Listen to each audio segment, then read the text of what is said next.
science fiction dream is becoming a reality on the battlefield. Laser weapons are part of modern warfare.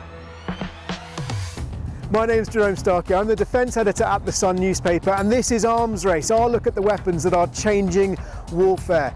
Today we're looking at laser guns, laser-directed energy weapons, once a thing of science fiction, but today very much a reality. This is one behind me. It's the Dragonfire. This is a Dragonfire demonstrator, a prototype, but it is effectively a laser gun.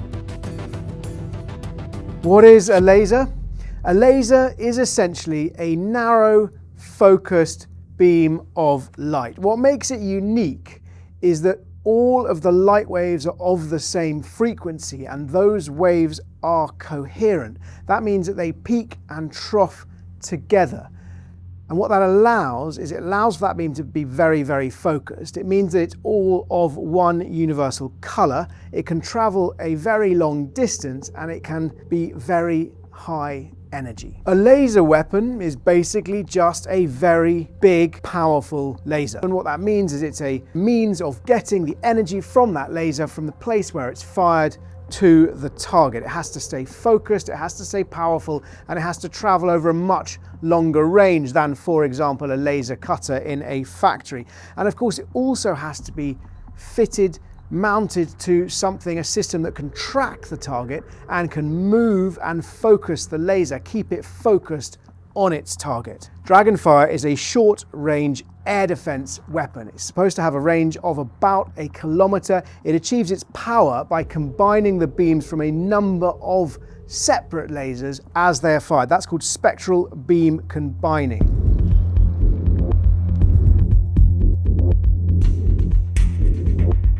What you can see here is what they call the beam director. This is sitting at the front of a 40-foot container. Behind it is where the power goes in, is where the laser is generated, amplified, and then it comes through a pipe into the bottom of this beam director. Keeping it simple here, but it gets moved around, and eventually it comes out of this. This is, to all intents and purposes, the barrel of a laser gun. And what we understand, 50 kilowatts worth of power, 50 kilowatt class laser.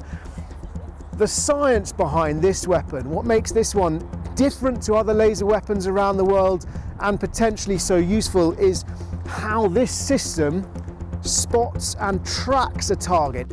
What gives it the focus is a series of beam correctors and adaptive lasers, and that allows it to stay pinpoint focused on its target. And as it's fired from a moving ship, there's always the likelihood that that beam could get refracted or bent by the atmosphere, and has a series of highly sophisticated beam directors and adaptive mirrors to keep it pinpointed precisely on its target. Even before the laser is fired, the operator will be using the cameras on this beam director to view images of the threat, and there'll be tracking software that tracks those threats. They may be doing rapid manoeuvres, but it's able to track those threats and create an image that the operator can use. Britain certainly isn't the only country in the world developing laser weapons. We're going to look at a few of its competitors. First of all though, Dragonfire, 50 kilowatt laser, costs £10 a shot, has a range of at least 1 kilometer. The most comparable weapon that America's developed is the Helios by Lockheed Martin. That's been tested on the USS Preble, an Arleigh Burke class destroyer. It uses a 60 to 120 kilowatt laser, so potentially more powerful. It can also be used for hard kills against drones, so for air defense, also for surveillance and dazzling sensors. Israel's Iron Beam laser weapon was first unveiled in 2014. It's made by Rafael, reportedly a 100 kilowatt laser beam with a 10 kilometer range. And China has unveiled the LY-1. We know less about this than any others, but it was unveiled in 2025, mounted on trucks, but speculation that it could be used on vehicles and also on ships. Reports vary wildly that that's from a 30 kilowatts to a 250 kilowatt laser beam. We don't know much else about its capabilities. Julia, this looks to me like a sort of off-the-shelf DJI drone. Is that correct? But it's not in brilliant condition. Can you just tell me what's happened? So this is one of the drones that we used in a trial earlier in the year. We did a trial over several weeks based in Porton Down and Salisbury Plain, and we used a range of different drones to test the system, gather more data about the performance of the system to gain confidence in how mature the technology is. This is an example of one of the drones that we successfully managed to track at a range of multiple kilometres and were able to engage and defeat within a few seconds. So yeah, this drone is thoroughly destroyed. This is DJI. Were they all quadcopters like this that you were shooting down sort of off the shelf? So for this trial in particular, a lot of them were quadcopters, and there were a range of different sizes. One of the drones was actually a professional racing drone because we wanted something that was doing high G manoeuvres to test the tracking performance. So yeah, it was about testing a range to see how well the system coped with different types. How fast was that racing drone? That was 180 kilometres an hour. And how long has the laser got to be on the target for So it's in the order of seconds. Obviously, it depends on the range that the target is at, but we can defeat these within seconds. And is there any risk when you're firing a laser that there might be something behind it? So you're aiming at a drone. There could be a plane in the sky. There could be a satellite in space. Am I oversimplifying? Are those concerns? There are operational aspects like that jointly with MOD, we're looking to make sure we understand to make sure that we can deliver this not just as equipment for trials, but as an operational capability that can be used. So how are laser weapons going to change war? Well, one of the key differences between a laser gun and classic ammunition, bullets or missiles, is that you don't run out of ammunition. As long as you've got power, you can keep on firing, and it's that need for power which is why we've seen the first laser weapons developed for large warships, because those warships have enormous sources of power. But we're also seeing increasingly smaller laser weapons developed to go on vehicles. So Israel has developed the light beam, the British Army has been testing lasers to shoot down drones off vehicles, and indeed the RAF has been testing the MBDAs system for dazzling the sensors of missiles fired towards jets. So that's effectively a laser countermeasure system. They're going to do two roles fundamentally. They can blind and they can destroy.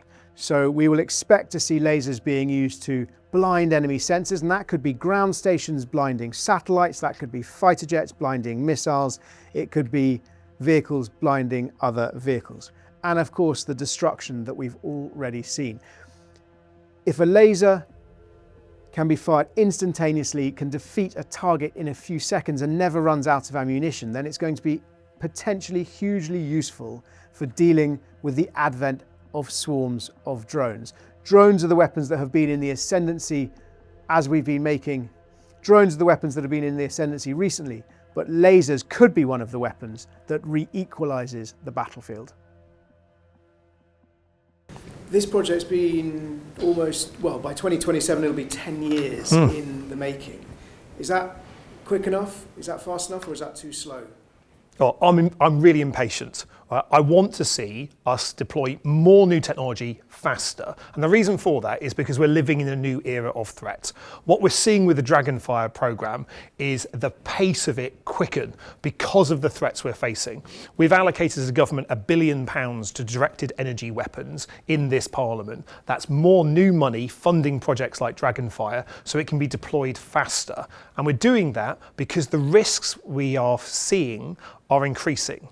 Now, directed energy weapons might sound like science fiction, but they're a reality and they can make such a big difference in keeping our warships safe at sea.